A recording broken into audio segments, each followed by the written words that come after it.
Welcome. We are live coming to you here from Kentucky Christian University.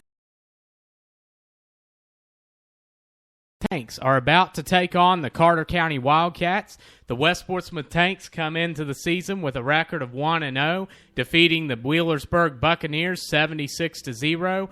Meanwhile, the Carter County Wildcats come in with a record of 1-1, winning their first game 20-12 and then losing 41-6 to the Jackson Patriots. The Tanks are coached by Jamie Rice and Brian Roten, and the Carter County Wildcats are coached by Junior Salmons. This should be an interesting matchup. There's a lot to – it's a big regular season game. These two teams are in the same division. My colleague, Tania Spencer, will be joining me here shortly, and Tania has seen – unlike me, she's seen both teams play, so she's familiar with the Wildcats and can definitely give us some more of a rundown. The Wildcats have restarted this year after and got back going again, and they built their roster up some. They have about 25 players this year.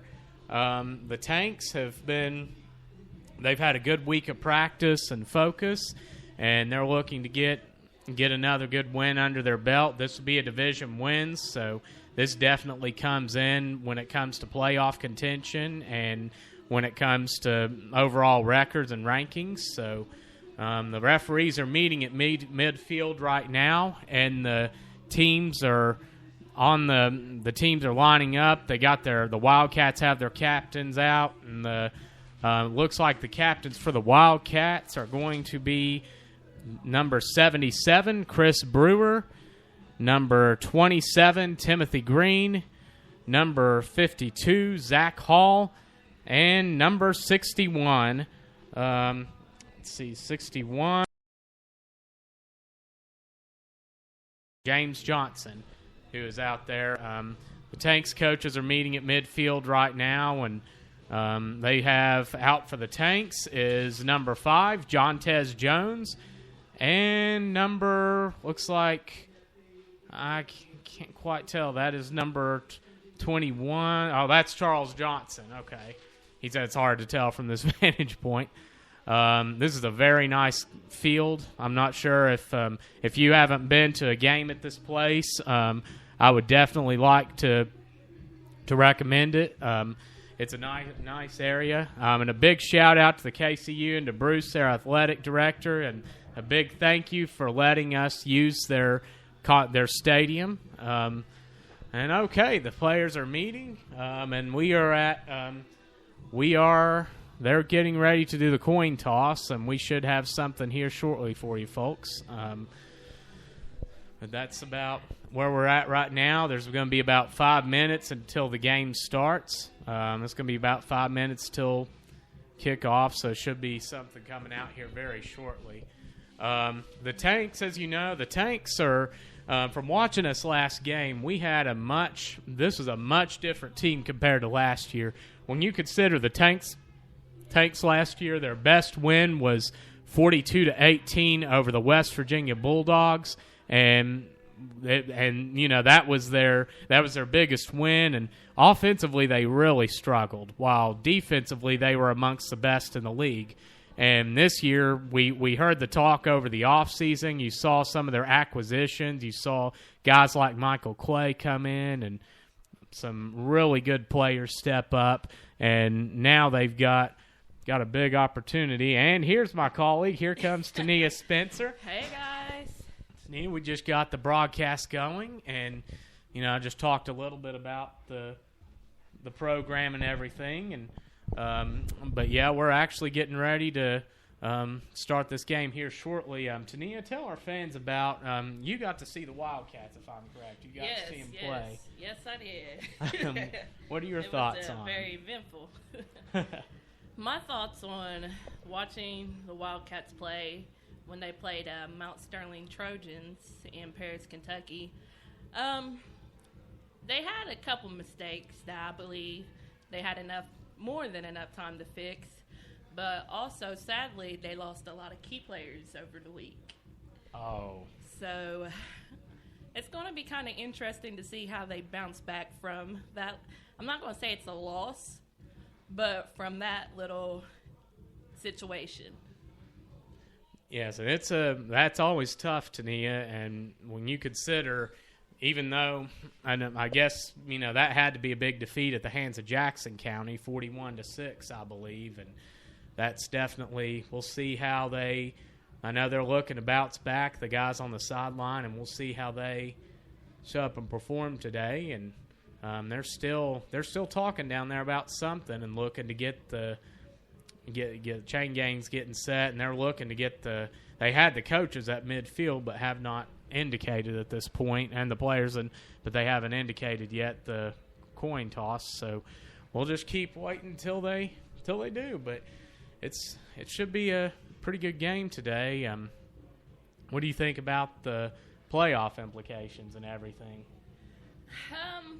I really think we'll be in there, to be honest with you, because I've seen a couple of the West team plays. As everybody knows, the Broncos played the Ohio Rage today also, and they're also in the BCFL in the West. So hopefully it'll come down to us and them.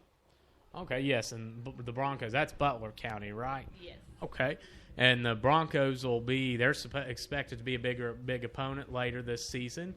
They've got a lot of talent on their team, and what do you know about the Ohio Rage? I guess they're a new team.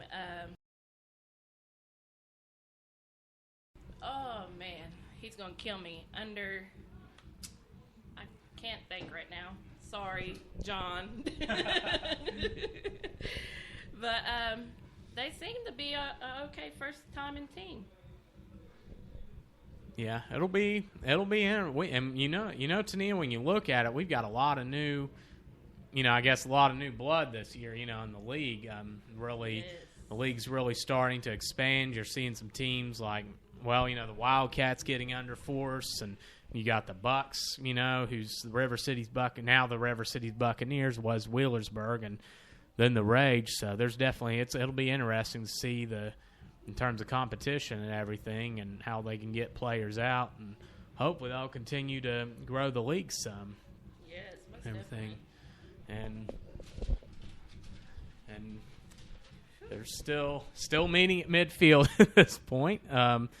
Still waiting to see what the situation's going to be in terms of the kickoff and who gets the ball. But as you know, last week it was a 7 years. You had Job Swords throw for 5 touchdowns and rush for another, and the Tanks stopped them early on and just took over from there. And it looks like the Tanks are going to be kicking off and the Wildcats are going to be receiving. So both teams are taking the field now, and we're getting that underway. So, all right. So, back to receive for the Wildcats is number. Is that number 5? Looks like Zach Davis, who's a receiver on the team, and kicking off for the Tanks will be Zach Christensen. So this should be an interesting game. We've got 20 seconds till kickoff. Tanks actually doing a couple substitutions on their kickoff team. Special teams coordinator Mark Deal coming out and giving instructions.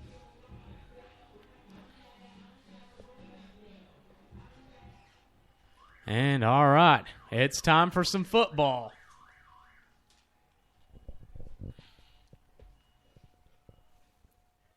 And Christensen lines up to kick it off. He walks back. He gives a signal of instruction to the team.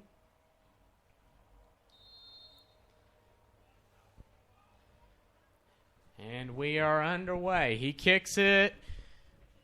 It goes back to about the 20, and number 27, Timothy Green, gets it, runs up the right side, hurdles a defender, and gets up to about the 38-yard line. Wildcats will take possession on their own 38. Hey, you're fine. Oh, good. As I counted, they only have 20 players on their sideline, so this should be very interesting. Yes, depth can be, especially on a day like this where it's a little bit hot, a little bit hotter, and a little bit of the weather can always factor in, and that's where the depth really kicks in on days like this. All right, the Wildcats are lining up. Score 0-0 right now. First play of the game, they're coming out in an I formation. Wide out to each side, tight end to the right. Tanks in a four-man front. They snap it. It's a toss to the right side, and he's met in the backfield. Steve Lee takes him down a good 7 or 8 yards back. And that was running the ball. It looked like L.J. Warfield. The 36. It's hard. Those jersey numbers are a little bit tough to read. It looks like I got James Johnson earlier. I thought that was a 61 from where that looked, and it's 81. So it's going to be about 2nd and 18 for the Wildcats. And they're lining up, coming out again in an I formation. L.J. Warfield, whoa, that's a big back there. Tied into the left side this time. And he's ordered back. L.J. Scholes snaps, hands it to the fullback, and he's going nowhere. Number 50, Cody Straw, runs it up the middle and gains maybe a yard on the play. Tackled by a whole host of Tanks. All right, Tania, just like last week, big 3rd down coming up. As I talked to the defense, they said they're making sure that they gain no yards. So they're doing good so far. Yeah, it's honestly, how often over, honestly, and you've been around semi-pro for many years and, since the league started, and how often can you think of teams, that hold someone to 12 total yards? That's, wow, all right. Yes, I believe this is the first defense I ever seen do that. Yeah, it's, all right. Wildcats are on an I form, but not before there is a flag thrown. And looks like we have a delay of game on the offense. That'll be moving them back 5 yards. So now the Wildcats are in an even bigger 3rd down situation. That's 3rd and looks like about 20, 21 there. They're in the I form, tied into the right, wide out to each side. And he snaps it, and quarterback looks like a busted play. Looked like he intended to do a play action. He's tackled in the backfield. Cole Boggs looked like he was looking to fake a handoff or something messed up back there, and he got tackled just behind the lines. So just like a couple weeks ago, Tania, we're starting with forcing a quick 3 and out. So that's a good beginning for the Tanks. Yes, indeed. I like how Dion read that. Dion, yes. He came right through there, and he's really been a big factor. It's good that we have him back this year, isn't it? That's good to have. And Tanks line up. Looks like they're running to. They send a couple guys, but it's punted, and it's caught. Dion, is that Dion? That's Dion McKinley. He runs it to the 20, to the 10. That's Ellery. I apologize. That's Richard Ellery. Wow, Ellery catches a punt about the 50, just zooms downfield, and he scores. So all right. So, that's a quick start for the game. It's 6-0 Tanks. 11:29 to go in the first quarter. Offense hadn't even taken the field yet, so we'll take that any day.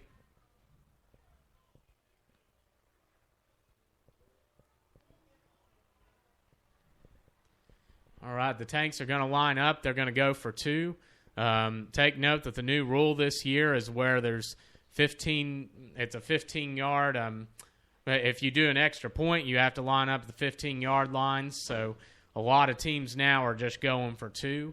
And that's similar. That's in line with what the NFL's done this year on extra points. So the Tanks, just like the couple weeks ago, they're lining up in the T formation, tied into each side. 3 backs lines up side by side behind Job Swords. Tanks going for 2, leading 6-0.